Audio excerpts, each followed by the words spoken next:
to was that they were using the delay tactic, and because those sections that I'd written, which talked about civilian casualties. Yesterday was a very powerful day.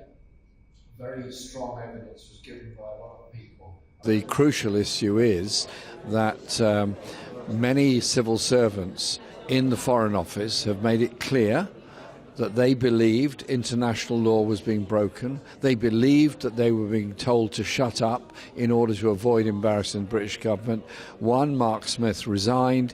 Others have made their views known very clearly and been threatened as a result of it. With concern to that team, and a particular example to be happening into the incident, and then we could put the investigation. The title of the tribunal is an inquiry into British complicity. I think this tribunal is not only vital, it's historic, because we've had 2 years of the British government not only complicit but participating in a genocide, the worst crime a government can commit, and yet there's been basically zero scrutiny of it within the media, but also within Parliament itself. And in fact, it's happened because Jeremy Corbyn requested a full parliamentary inquiry, which they refused. And there's a cover-up going on. So this is a vital moment to get all the information we have, all the truth we have about the British role out to the public. When a given country is involved in an armed conflict. So my report, which assesses whether the government is legally compliant in exporting. And Section 53 sets out how a trial and punishment for certain offences can take place. Under Section 53, subsection 5, the penalty where a murder has taken place is life.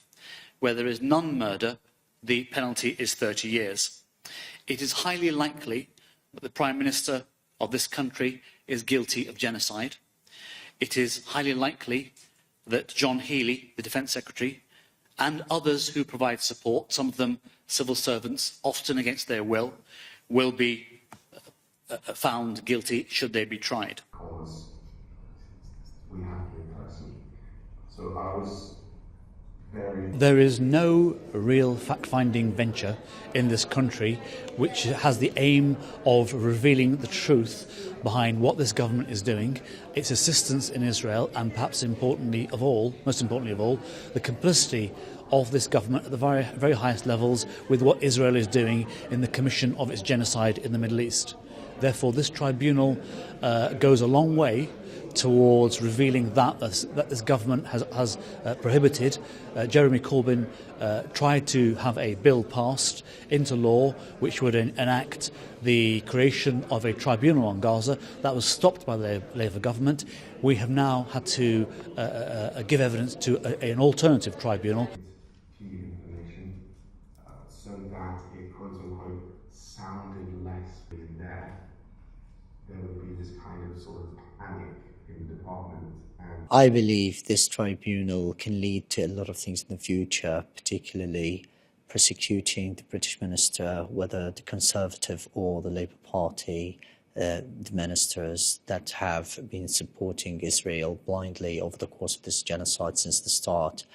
Yeah, I used to be on your team, so can you just give us clarify? What we're uncovering here is a whole pattern of denial and refusal to acknowledge the importance and power of international law, when Britain itself was an integral, important founder of the UN after the Second World War, of the Universal Declaration of Human Rights, of the European Convention on Human Rights, a supporter of the Rome Convention for the ICC, and historically part of the International Court of Justice. So Britain can't be complacent about its denial of the breaches of international law.